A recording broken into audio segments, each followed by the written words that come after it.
मैंने गीता नहीं पढ़ी है। सच में मैंने नहीं पढ़ी है, माफ कीजिएगा, क्योंकि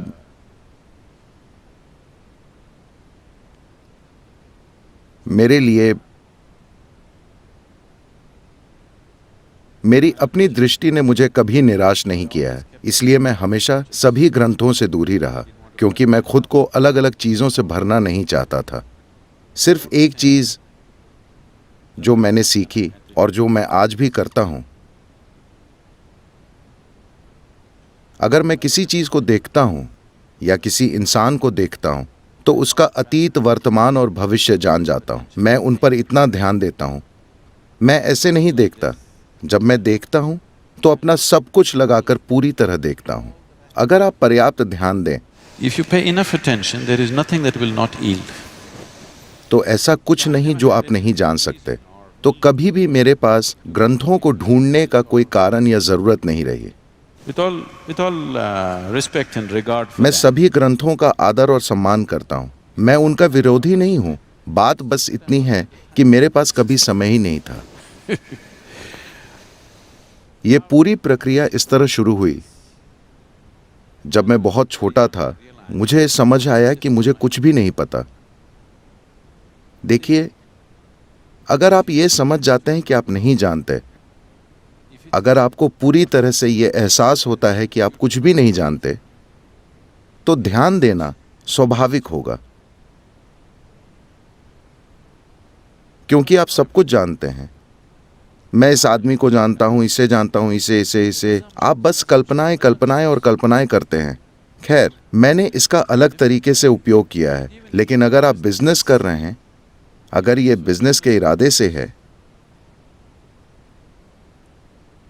सारे अवसर सिर्फ एक ही इंसान की ओर जाते हुए दिखते हैं, किसी और की तरफ नहीं। ऐसा होने का सिर्फ एक ही कारण है कि वो कुछ देख पा रहा है जो दूसरे लोग नहीं देख पा रहे। ऐसा नहीं है कि वो दूसरों के लिए मौजूद नहीं है। कोई इसे देख पा रहा है और दूसरे नहीं देख पा रहे। मूल रूप से एक लीडर का अर्थ होता है कि आप कुछ ऐसा देख पा रहे हैं जो दूसरे नहीं देख पा रहे। तो बिना किसी इरादे के ध्यान देना, बस ध्यान देना, इसी की कोशिश हम दोपहर में कर रहे थे। किसी खास चीज पर ध्यान न देकर बस ध्यान का अभ्यास करना। ध्यान देने का बहुत ऊंचा स्तर, जिसमें कोई केंद्र न हो, लेकिन जब आप इसे केंद्रित करें तो किसी भी चीज को जान जाएं। ऐसा ध्यान कुछ भी जानने से नहीं चूकता। तो मैंने हमेशा अपने ध्यान को ऊंचा उठाने और तेज बनाने पर ध्यान दिया। कभी भी कुछ याद करने पर ध्यान नहीं दिया, क्योंकि आप जो इकट्ठा करते हैं वो आप नहीं हैं। मूल रूप से आप अपने होने के बारे में सिर्फ इसलिए जानते हैं क्योंकि आप फिलहाल थोड़ा ध्यान दे पा रहे हैं। मान लीजिए आप सो जाएं और आपका ध्यान खो जाए, तो आपको यह भी नहीं पता होगा कि आपका अस्तित्व है। इसलिए आपके अस्तित्व का आधार ही ध्यान है, और इस ध्यान को किसी भी चीज का बंधक होने की जरूरत नहीं है।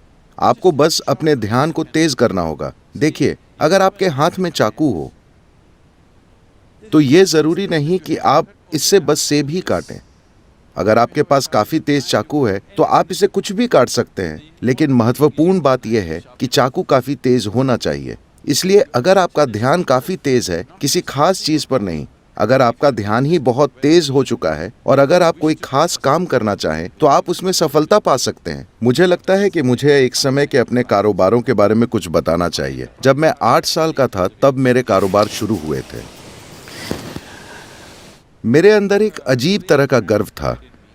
इसलिए मैंने कभी अपने माता पिता से जेब खर्च के लिए 1 रुपया भी नहीं लिया। मैंने 6 या 7 साल की उम्र में ही पैसे कमाने शुरू कर दिए थे। 8 साल की उम्र में मैं एक कुशल कारोबारी बन गया था। मैं सरल चीजें करता था, और आज भी मैं मैसूर में जाना जाता हूं क्योंकि मैं लोगों के घरों से सांप पकड़ता था। अगर मैं एक सांप पकड़ता तो वो मुझे 25 रुपए देते। 60 के दशक में एक 7 से 8 साल के लड़के के लिए 25 रुपए लाखों के बराबर थे। मैं खुशी से झूमता था।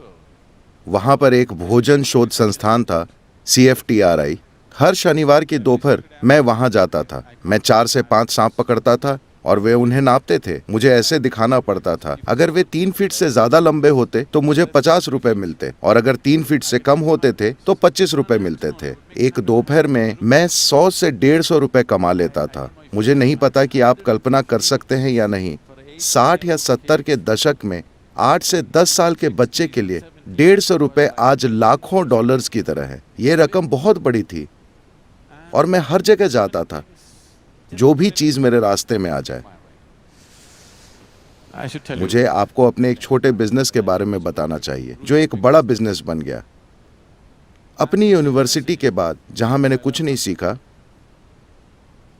पर पास हो गया, बस एक चीज थी कि तब तक मैं अपनी मोटरसाइकिल पर पूरा भारत घूम चुका था। जब मैं भारत के बॉर्डर तक पहुंचा तब मुझसे अचानक मेरे ड्राइविंग लाइसेंस के अलावा किसी चीज की मांग की गई। मुझे ये भी नहीं पता था कि पासपोर्ट जैसा कुछ होता है। देखिए, आज की तरह नहीं था। आज हर 3-4 साल के बच्चे को पता होगा कि उसके पास पासपोर्ट होना चाहिए।